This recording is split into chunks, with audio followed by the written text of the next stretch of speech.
welcome to our channel, Iban and Junjun Lifestyle. Mga kaibigan, lutas na namin yung mga biik. Yan, ito na lahat.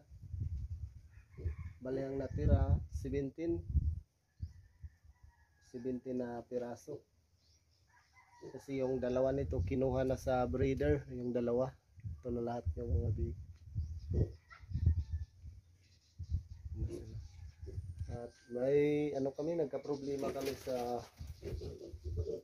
inahing baboy. Medyo nagkasakit yata sila mga kaibigan, pero yung isa naman napilay lang sa tali ba. Pero maano pa to, maayo or maulian kasi tatayo naman siya. Yung inahin. Pero tatayo to. Yung tail lang niya nagkasugat. Pero binilihan ko ng gamot yung sugat niya para hindi lalaki yung sugat ba.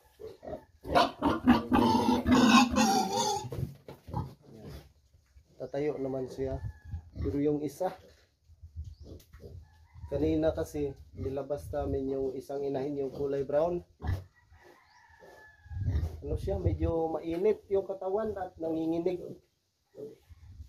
Mabuti na ilabas namin siya kasi baka mahawaan yung mga biik. Kaya nandun namin nilagay sa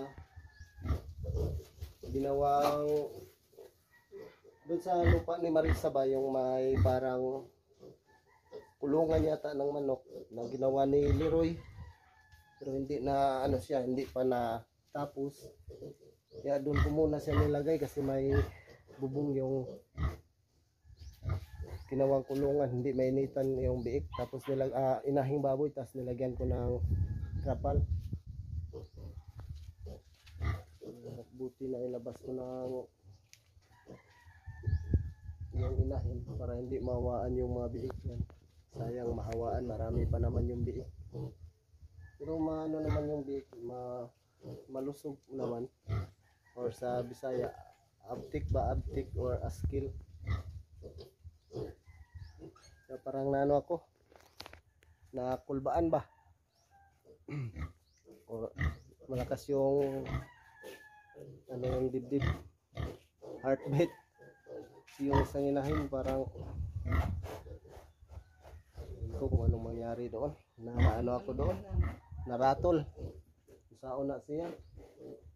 Kasi siya mga kaibigan, nanginginig. Tapos hindi nanginginig, hindi din tatayo, hindi kumakain. Pero kanina lumakad naman pagdating pag palabas ko galing dito sa kulungan, dito sa kabila, dinala ko doon, lumakad naman yun. Medyo maliksi pa. Tapos nung pinakain ko, hindi na kumain, tapos ayaw nang tumayo.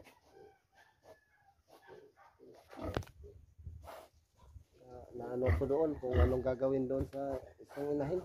Tapos yung isa napilay pa.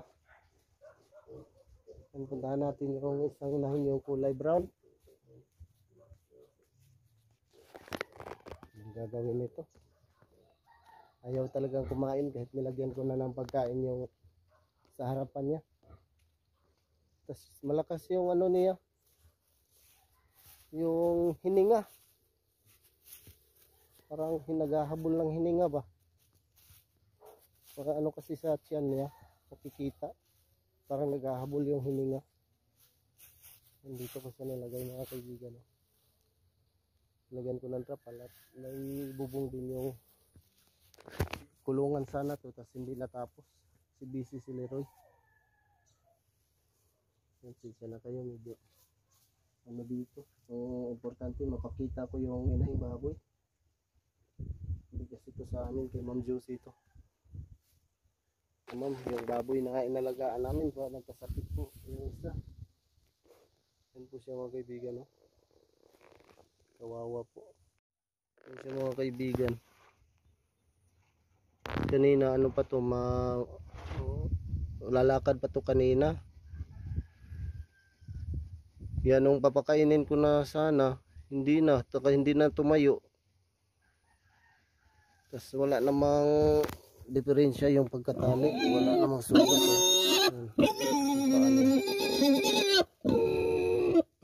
nagkasugat yung paa.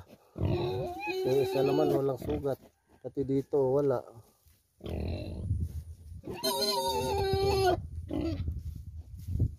Tapos hindi tumatayo, hindi din kumakain. Yan yung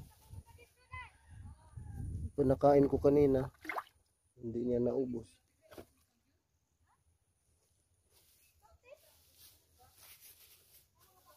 Ano po siya, parang nilalamig ba? Yan, mainit. Sobrang init talaga niya mga kaibigan. Gagawin ito. Pero nung nakaraang araw may nagsorbi daw dito sa bahay. Taga barangay. Kagawad ng barangay at municipal yata yun. Nagsorbi sa mga nag-alaga ng baboy. Nagtingin.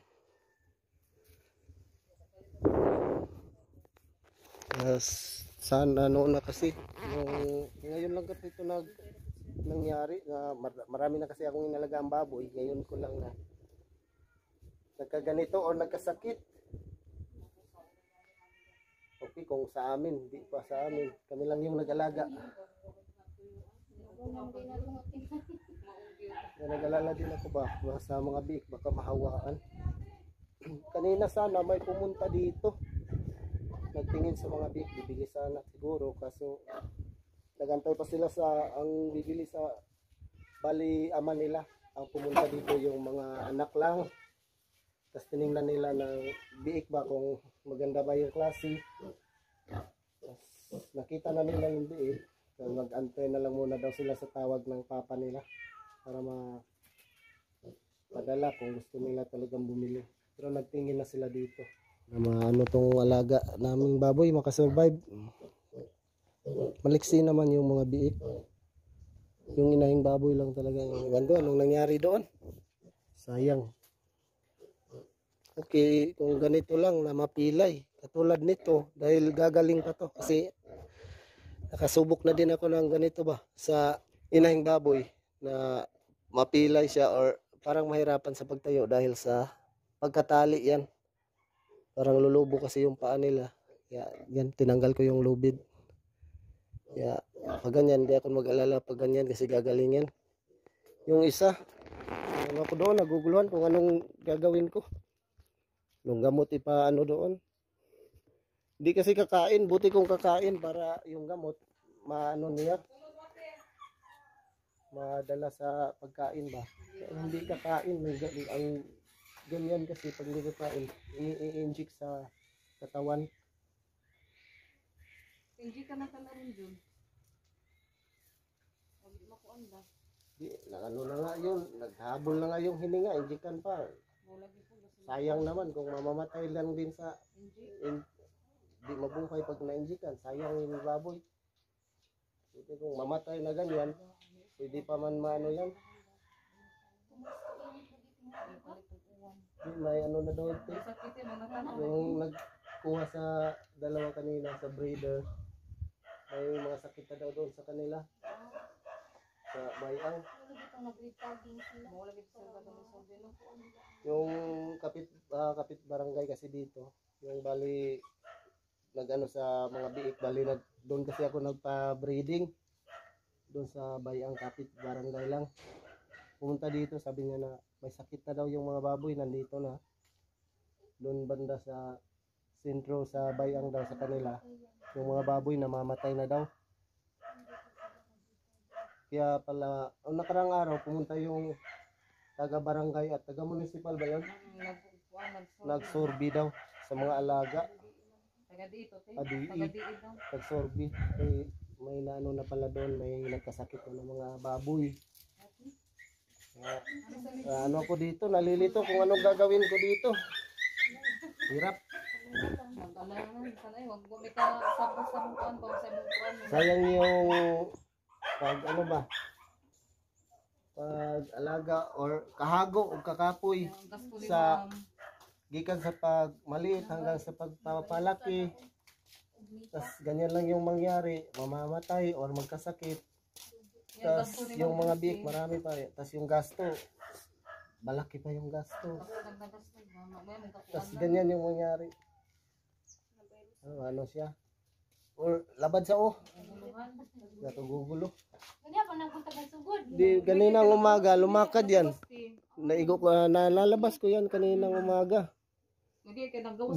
Tinali ko doon. Tas paglabas ko hinawakan ko yung dito ba sa liig.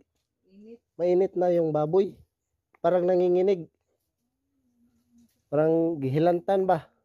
Takigan, mga takigan. Ya, nung natali ko doon, tas nagpaligo ako dito sa mga dumi sa kulungan. Pagkatapos, dinalan ko ng pagkain, hindi kumakain.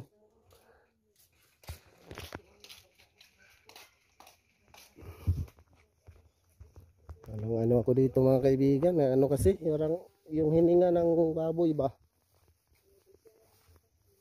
Ano siya, paspas or sani ba? Parang ano yung katawan niya ba, parang masakit kasi pag hawakan mo, ano siya, iiyak.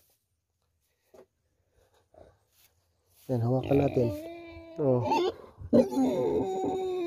Sakit siguro yung katawan. Siyempre naman pag nilalagnat siguro ganito. Oh, sobrang init talaga. Ano ko dito pag siguro babasain ng tubig. Dito lagyan ng noog na mabasa. Hindi kasi ako nakasubok ng ganitong mga magkasakit ba na malalaki na. Okay kung maliliit lang. Ito malaki na kasi to. Yun yung hininga niya. Parang ano ba? Nagmamadali or nahihirapan paghinga. Tuyo, tuyo ka. Tuyo. Ano talagang tumayo.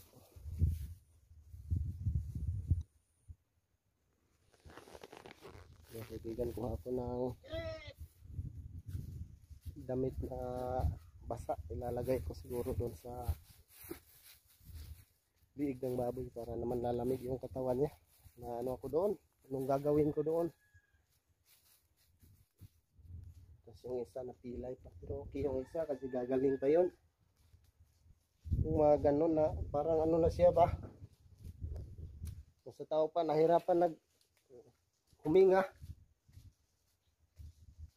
Tapos hindi tatayo, hindi kakain. Pag mga ganyan kasi hindi tatayo, hindi kakain. Ano din yan, mamamatay. Siyempre, walang kain. Tapos ano, hindi pa tatayo.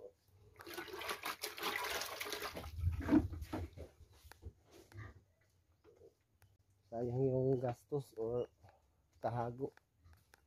Pero may ano talaga mga ngayon, may mga sakit sa mga baboy. Bigyan natin ng malamig. Kalamigan natin yung ligid ng baboy.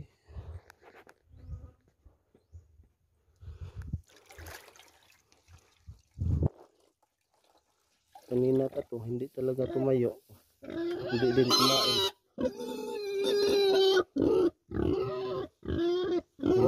Mabasa to mga kaibigan. Para lang malamigan ba. Damit ko to, binasa ko para malamigan yung liig niya or dito sa ulo.